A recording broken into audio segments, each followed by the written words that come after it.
Verse 16. Did you start it? Did you start it? Yeah.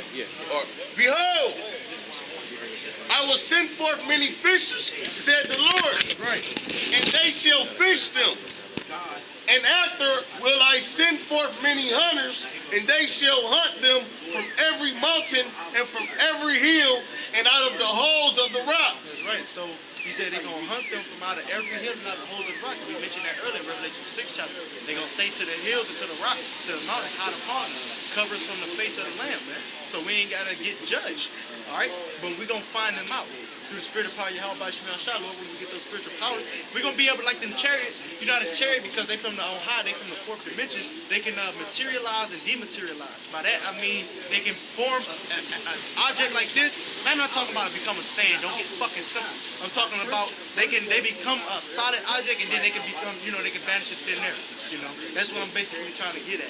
They can materialize and dematerialize. So wherever they at, even if they, like on the movie Transformer, it come to mind because they said they hid the little skew behind like four football fields thickness worth of cement. Even if they hide behind a bunker that's 4 football fields thick, we're going to be able to pop up right on their ass and take their ass straight into slavery, man. Now, right quick before I'm going to give it to you, that song 139, the Fetters of Iron, the one you may mention earlier. I think it's either 139 or 137. I mix them up. It's 3 of them. I always mix them up. 137, 139, and 149. Those 3, it's in one of those 3 for sure. It's in one of those 3 for sure. It's Psalms 149. Start at about 6. Psalms 149 and 6. Let the high praises of the Most High be in their mouth, and a two-edged sword in their hand. That's right, and a two-edged sword, which is this. This two-edged sword can cut you, can cut me. If I'm going up in the hickory, somebody can pull out the person and cut my ass, But it's a two-edged sword, and we got high praises in our mouth because we give all praise to Yahweh Shemel Shah. All right, Waha Kadash, Rakah, which is in the Holy Spirit. All right, so we got high praise in our mouth. We glorifying the holy name. Yahweh Shemel Shah, tell you that's the name to turn to pray to repent to. All right, you got it. And a two-edged sword in their hand. You got it. To execute vengeance upon the heathen. So the Lord is with executing vengeance, righteous recompense, payback on the heathen. Go ahead. And punishments upon the people. And punishments upon, this is what the Lord of hosts of armies, Lord of Sabaoth is with. All right, the man of war. This is what he's with. He's with punishing their ass back for what they did. You got it. To bind their kings with chains. That's right. And their nobles with fetters of iron. Who's the king? The one that's in the rulership today. The senators, your presidents, your politicians, your congressmen, your mayors. These are kings and princes and on down, noblemen and on down, man. He's going to punish their ass. He's going to put them in fetters of iron. The same way that on this here sign, they put us in fetters of iron. And if you don't know that, go on Google, type in Google Images, type in yoke of iron. Just on Google Images, yoke, Y-O-K-E, yoke of iron. And see who pop up. And they going to get righteous payback and recompense for that, man. All right? Is that it on that? To execute upon them the judgment written. To execute upon them the judgment written. This honor have all his saints. This honor hath all his saints, man. And one of the things we're going to rejoice in is to see the fall of our enemy, as mentioned in the book of Sirach. We're going to rejoice when we see those things, All right, so at the end of it all, man, we're telling Israel, look, y'all need to repent, turn back to Yahweh Shemel Shah, because if you don't, you're going to die in your sins, all right? Speaking to you people on this sign, y'all need to turn back to Yahweh Shemel Shah, repent, all right, and put off the old man, cast away the moral thoughts and shit, man. Start living for the inward man, man. Because at the end of the day, you're going to wish you did. In that time of trouble, if the Lord had you allowed to see it, you're like, damn, why didn't I get up and go to camp? Why didn't I do more for the body, to help benefit the body? You're going to wish you did more, so you better do it now. Like he said, what is that, Ecclesiastes 12:1, before the evil days come nigh, and when I shall say I have no pleasure in them. Right now, we can say, it's Saturday, Sunday, you can go do whatever you be at the mall, fucking around trying to get some hoes or something, But instead, we spending our quality time out here. Some brothers, a couple of times we out here prophesying, doing the will of the Heavenly Father, man. And in the time when I shall say I have no pleasure in them. So, Continuing on the impending destruction of America, all right, like the past 2 speakers, all right, that's the spirit of Yahweh Shemel Shah. That's the time that we in, man. All right, Revelation 11:14. All right, Because you got Trump running around here on some old crazy bullshit. Calling all these other nations shitholes. You know, I believe it's Haiti, a couple nations. He also was talking shit about the UK, because they had some type of American embassy over there. And he was like, well, why should the best embassy, however you say it, in the world, be over there in the UK and not in the United States, man?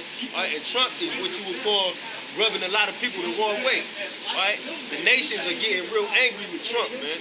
Because this motherfucker is, hey, matter of fact, get Daniel 7 and 8. Because he's running around here, like he's basically the king of the fucking world, man. And the nations ain't scared of you no more, man.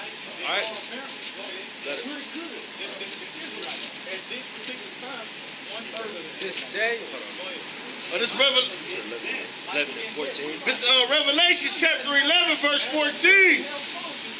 The second woe is past, and behold, the third woe come quickly. Right, and that's talking about the third world's war, man. It's coming quickly, man. All right, and when you go into the media, all right, and you look at, just type in World War III news, man. It's something happening every day that's getting us closer and closer, all right, to this impending war, man, between America and everybody else, all right. And we know through the scriptures that ultimately America is going to be destroyed by thermonuclear fire, man, because that's the judgment that is written in the scriptures, man. All right, and Trump, that's why Trump is the perfect president, in my opinion, all right, to be in office at this time, man, because he's an old-fashioned Edomite, man. He's like an Edomite with a 1940s mind state. Like, I'm the so-called white man who can fuck with me. You know what I mean? this Daniel, chapter 7, verse 8. After this, I saw in the night visions, and behold, a fourth beast, dreadful and terrible, and strong exceedingly, and it had great iron teeth. It devoured and brake in pieces, and stamped the residue with the feet of it. And it was diverse from all the beasts that were before it, and it had 10 horns. I ain't even gonna get into the meat. This is one part I went out of the I considered the horns. Hold on. Look stout as that fellas. 8 and 25. 8 and 25. So like, I believe it's Daniel 8. I thought it was 7 and 8. He had to look more stout than his fellows. Let me look it up just to make sure, because it could be the 7. It could be. I got you. Daniel 7 and 20. Oh, 7 and 20. 7 and 20. 8 and 25 is the one about the policy. I don't understand. Because they actually go to it as well, but you got the phrase. This Daniel, chapter 7, verse 20. And of the 10 horns that were in his head, and of the other which came up, and before whom 3 fell, even that horn that had eyes. And that's talking about the Spanish-American War, the French-American War, and the Civil War. That was just 3 that fell. There might have been a statement on there that I might have missed, but yeah, the 10 which came up. Yeah, 3 fell. That's those wars I just mentioned. It said, even that. Go ahead, keep going. Even of the horn that had eyes, and a mouth that spake very great things. Blasphemy against Yahweh Hashem Yahushua. Right? All the great things that he speaks, man. All right? And that's not. But no, that is. Oh, it's gonna keep going? Okay. But that's talking about the blasphemy against Yahweh Hashem Yahushua, the so-called white man speak. All right? Throughout all his policies, all the agendas that he's been pushing forth, all right? We're talking about homosexuality, women being equal to men. Basically, everything that dude came up here earlier and was fighting for, all right? That's what Esau has poisoned our people's mind with, man, his philosophies. All right, so that's the great things, man. You got the Israelites all into all these other philosophies, man, not serving Yahweh Hashem Yahushua. All right? It say, whose look was more stout than his fellows. And that's Donald Trump, man, whose look is more stout than his fellows, man. All right, this is a pompous, proud, Isaiah 14. This is a pompous, proud dude, man. All right, I mean, you the president of the United States, and you make the comment about Haiti. All right, you talking shit about the UK, and that's your allies, man. So that's how you know eventually the Americans' allies are gonna turn on them because of the pride of Trump, man. You get that 1 and 3. This Obadiah chapter 1, verse 3. The pride of thy heart have deceived thee. Right, because Trump and America, they still think this the 1940s and 50s, man. All right, they still think they have that fear. All right, the whole world has a fear of them, man. That's not the case, man. All right, even they, once again, the shit that he said about the UK, all right, even his allies are going to start to turn on him, man. All right. The pride of thy heart hath deceived thee, thou that dwelleth in the clefts of the rock, whose habitation is high, and said in his heart, who shall bring me down to the ground? Right, that's the attitude that you Americans have, man. All right, who shall bring me down to the ground? It's not just Trump in what you would call the upper echelon of rulership in this society. All right, it's down to the regular Joe Schmo walking the street, man. All right, they think America can't be touched, man. All right, but we know this is gonna happen, man. All right, that's why what you say they call him Rocket Man? That's why man, Kim Jong-un. Yeah, that's why Rocket Man over there talking shit, man. You know what I mean? Shooting a new missile every other day, man. All right, Vladimir Putin be flexing on America, man. All right, the president of not Venezuela, Philippines. I forget his name. Rodrigo Duterte. All right, he's exposing America. Yeah, I'm thinking of that wasn't good. That's not Venezuela. But all truth is coming out up on America at a very high level because everybody is sick of this place, man. All right, America's proverbial skirt is getting pulled up for everybody to see, man. Yeah, the turf tag, yeah. Verse 4. Hey, matter of fact, hold that. You get that prompt that's falling to the ground.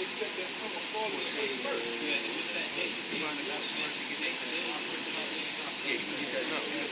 All right, right quick, Bobby Shaw, I gotta grab. This is Daniel, chapter 8, verse 25, and it reads, "And through his policy, also he shall cause craft to prosper in his hand." So how did they cause craft to prosper? For example, they caused the craft of wickedness to pass, which was homosexuality, nationwide. What they do? They went through the legislative, judicial, and executive branch. You know how they do. They set it up, and they passing laws. So it says through his policies, also he shall cause craft to prosper in his hand, and he shall magnify himself in his heart. Going back to what the brother talked about, how he's looking more stout than his fellows, and he talked blasphemy of the Most High, speaking great things. He say he shall magnify himself in his heart, and by peace shall destroy many. Now what guy comes talking about, I got democracy, he said by peace he shall destroy many. He shall also stand up against the prince of princes, but he shall be broken without hand. Come on, man. The prince of princes, Yahweh Shai, he's the king of kings, lord of lords. And he's going to be broken without hand. So through his policy, he caused his craft to prosper, and he magnified himself in his heart. And for that reason, because you've been proud against the Holy One of Israel, you got to fucking die. All right? You're bumping up against Yahweh Shai. You got it. You good. This Isaiah chapter 14, verse 11. Thy pomp is brought down to the grave, and the noise of thy viols. The word is spread under thee. Yeah, like pomp is brought down to the ground. All right, pomp is pride, man. All right, the pride of the so-called white man is going to be brought to the ground after the destruction of America, man. All right, that's what's about to happen to this place. If you didn't know, America is about to be destroyed. All right, y'all got a sign about thermonuclear fire. All right, have you been watching the news as far as World War III I've been on my news? 8th year flying helicopters for the Marines. Well, if you keep doing it, you're going to get destroyed. I mean, that doesn't impress us, man, because you can't stand up to Yahweh Shem Al Shah. All right? You is a nigga, man. You a heathen. You an Edomite. That's worse than being a nigga. You an Edomite. Come here, let me tell you, you an Edomite. Exactly. Shut up, man. This is Obadiah chapter 1, verse 4. Though thou exalt thyself as the eagle, that thou set thy nest among the stars, which I will bring thee down, saith the Lord Yahweh. Y'all will bring thee down, saith the Lord Yahweh, just like my man in the helicopter shit, man. He gonna get brought down, man. America is about to get destroyed by thermonuclear fire, whether you proud ass Edomites like it or not, man. And you see what it is, man. That's right. Esau has a problem. Esau got a problem with Jake talking to him like a man. All right, now if I was up here talking like a bitch, all right, and saying, "Oh, how you doing, Mr. So-called white man?" I would have been considered to be a good nigga to him, man. All right, but when you put some bass in your voice and you talk to these devils like what they are, and that's nothing, the lowest among the heathen, all right, they get an attitude, man. Like the brother said, this nigga walking around making a finger gun, man. All right. But that's cool, man, because the war is coming, man. All right, and Jacob's gonna slaughter Esau, man. All right, matter of fact, after 18, you still got it. Yeah, that's Obadiah 1 and 18. It say in the house of Jacob shall be a fire. In the house of Joseph a flame. Right. In the house of Esau for stubble. In the house of Esau for stubble, man. All right. This northern kingdom and the southern kingdom is gonna come together.